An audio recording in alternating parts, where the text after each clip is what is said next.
കളവ് പോയി. ഒരു കേട്ടോ, ശരിക്കും കേട്ടോ, ഈ മജ്‌ലിസ് ഭാഗ്യമുള്ളവർക്ക് മാത്രമേ ഇരിക്കാൻ പറ്റുള്ളൂ. ഒരു വീട്ടിൽ നിന്ന് 30 പവന്റെ സ്വർണ്ണാഭരണം കളവ് പോയി. സുബ്ഹാനല്ലാഹ്. മാസങ്ങളെ കഴിഞ്ഞു. ഒരുപാട് തങ്ങന്മാരെ സമീപിച്ചു, ഉസ്താദുമാരെ സമീപിച്ചു. ഒരുപാട് സ്ഥലങ്ങൾ തപ്പി നോക്കി കിട്ടിയില്ല. ആ കുടുംബം കണ്ണുനീരാണ്. അതേ വീട്ടിൽ നിന്ന് വർഷങ്ങൾക്ക് മുമ്പ് 1.5 പവന്റെ സ്വർണം വേറെ പോയിരുന്നു. സുബ്ഹാനല്ലാഹ്. അങ്ങനെ 30 പവന് സ്വർണം പോയി. ഇവരെ വിഷമം കണ്ടപ്പോ ഒരു കൂടപ്പിറപ്പ് പറഞ്ഞു, താത്ത, നിങ്ങളോടൊരു കാര്യം പറയട്ടെ, നിങ്ങൾ സ്വീകരിക്കൂ. പറമോളെ, എല്ലാത്ത സങ്കടത്തിലാണ്, ഒരു മജ്‌ലിസ് പറഞ്ഞു തരാം. ഒരുപാട് മജ്‌ലിസ് കേട്ടിട്ടുണ്ട്, സ്വർണം കിട്ടിയിട്ടില്ല. ഒരു ലൈക്ക് അടിക്കോ?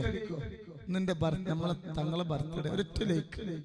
ഞാനും അടിച്ചു ലൈക്ക്, നിങ്ങളൊരു ലൈക്ക് അടിച്ചാൽ ഒരു ലൈക്ക് അടിക്ക് കേട്ടോ.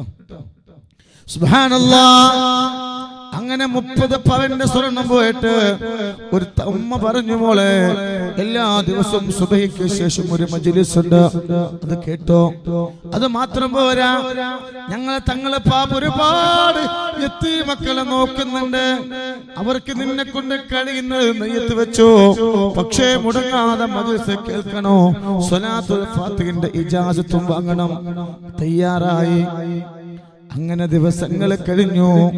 സുബ്ഹാനല്ലാഹ്. കൊടക്കാട്ടേക്ക് വിളിച്ചപ്പോൾ കിട്ടുമെന്ന് പറഞ്ഞു. സുബ്ഹാനല്ലാഹ്.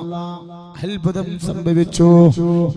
കൊണ്ടെടുത്തുകൊണ്ടുപോയതിന് മനസ്സ് ബേജാറ് തുടങ്ങി. രാവിലെ എഴുന്നേറ്റ് സുബഹി നിസ്കാരം കഴിഞ്ഞ് വീടിന്റെ വാതില് തുറന്നു നോക്കിയപ്പോ സംഭവിച്ചതെന്താ? ഇൻഷാ അല്ലാഹ് ലാസ്റ്റ് പറയാ. ഈ മജ്‌ലിസ് ഭാഗ്യമുള്ളവരുടെ മജ്‌ലിസാ, ഇത് കേൾക്കുന്നവര് ഭാഗ്യമുള്ളവരാ. അഊദു ബില്ലാഹി മിനശ് ശൈത്വാനിർ റജീം.